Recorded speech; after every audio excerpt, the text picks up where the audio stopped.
तो good morning. कैसे हैं आप लोग? उम्मीद करती हूँ कि आप लोग सब ठीक होंगे, स्वस्थ होंगे, मस्त होंगे, अपने अपने कामों में व्यस्त होंगे।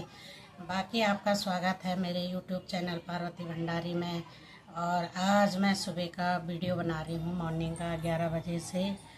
तो आज वीडियो बनाने का मकसद है मेरा देवभूमि उत्तराखंड में जो आपदा आई है, उन सभी भाई बहनों को मैं इस वीडियो के माध्यम से इस आपदा काल में सहने की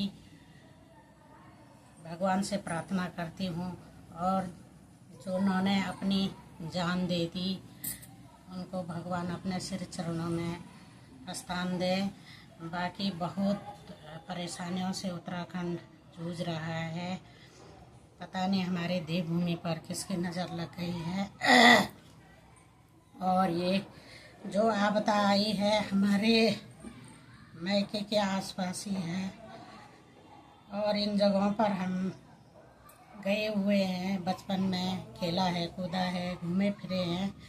तो आज इन जगहों की दुर्दशा देखकर अच्छा नहीं लगता है, बहुत दुख लग रहा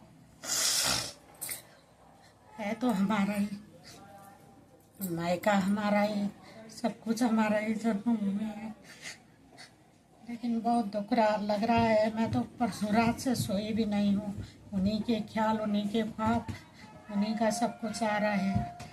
और अपने मायके में भी अपनी मम्मी से बार बार फ़ोन करके पूछ रही हूँ, मम्मी आप लोग कैसे हैं, क्या है।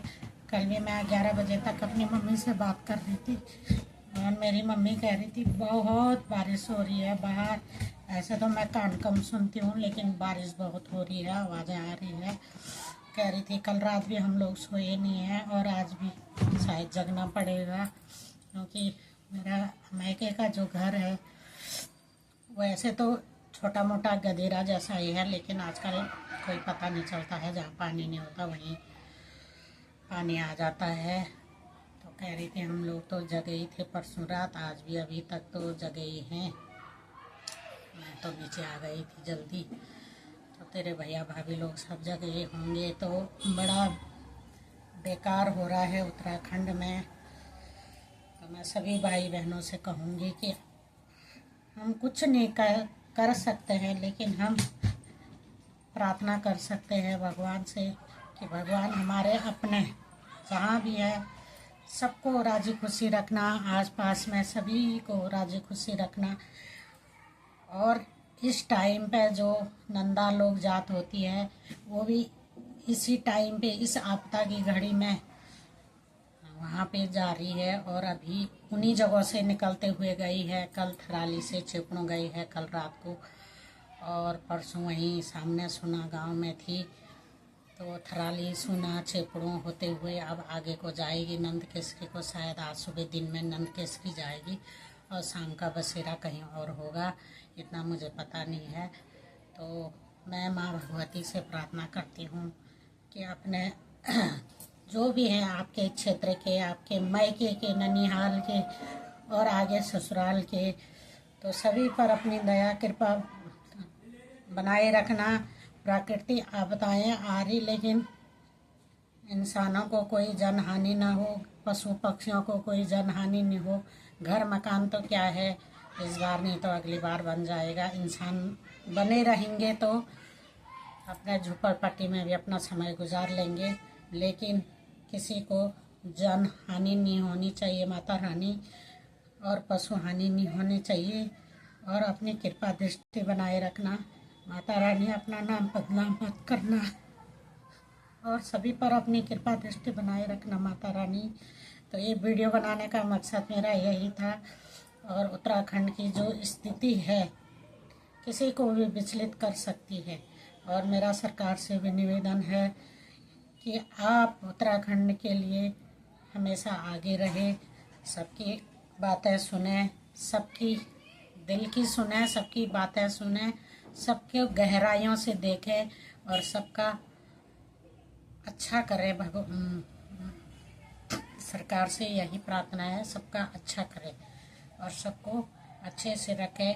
आपदा आती है, विपदाएं आती है, लेकिन संपदाएं भी आनी चाहिए, और ये सब सरकार के माध्यम से ही उन लोगों तक राहत सेवा पहुंच सकती है। बाकी गांव वाले तो ऐसे ही परेशान हो रखे बेचारे। किसी के अपना कोई अपनों को ढूंढ रहे होंगे, कोई घर गृहस्थी को ढूंढ रहा होगा, कोई गाय बच्चियों को ढूंढ रहा होगा और कोई रिश्तेदारों को ढूंढ रहा होगा। इस टाइम पे ना लाइट होती है, ना पानी होता है, ना बिजली होती है, ना कुछ होता है, ना कुछ समझ में आता है, ना खाने पीने का ध्यान होता है, ना चीज़ें होती है। तो ये बहुत बड़ी दुख की घटना है, क्योंकि एक साल बहुत पहले, आज से 35-36 साल पहले भी ऐसी आपदा आई थी। तो उस आपदा की मार हमने साल भर तक झेली थी। साल भर तक हमने नमक इतना कम मात्रा में खाया कि पता ही नहीं ना। और चीनी और मीठा को तो हम भूल ही गए थे, क्योंकि ये चीज़ें बाहर से आती थी। तो चीनी नमक बहुत कम मात्रा में मतलब हम लोग यूज़ करते थे, बहुत कम। मतलब 6 महीने तक तो हमको कम से कम हमारे वहाँ रोडें बनने में लग गया था, क्योंकि उस टाइम पे इतनी सुविधाएं नहीं थी, इतने मशीनें नहीं थी। खाली डबल टी वाले होते थे, उनके पास इतना टेक्निकल सामान नहीं होता था। खाली फावड़ा वो क्या बोलते उसको, बेल्च, घान, गेंदी, ऐसी चीज़ें होती थी। उस टाइम पे इतना टेक्नोलॉजी नहीं था। पेड़ काटने होते थे तो कुल्हाड़ी से काटना होता था। तो लेकिन वो टाइम हमने बहुत झेला है, तो मुझे वो समय भी याद आ रहा है।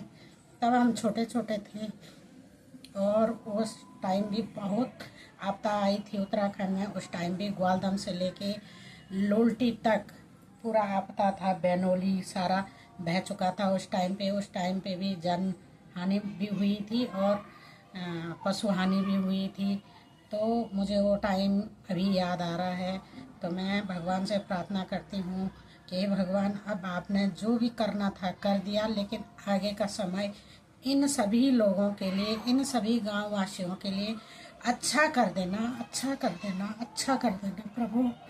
यही मेरी प्रार्थना है और यही मेरे सभी अपनों के लिए प्रार्थना है। और मेरे सारे जितने भी अपने फेसबुक, यूट्यूब, इंस्टाग्राम, सभी लोग जो भी ये वीडियो देख रहे हैं, सभी लोग प्रार्थना करें। और जो शक्ति प्रार्थना में होती है, वो शक्ति ऐसे नहीं होती है।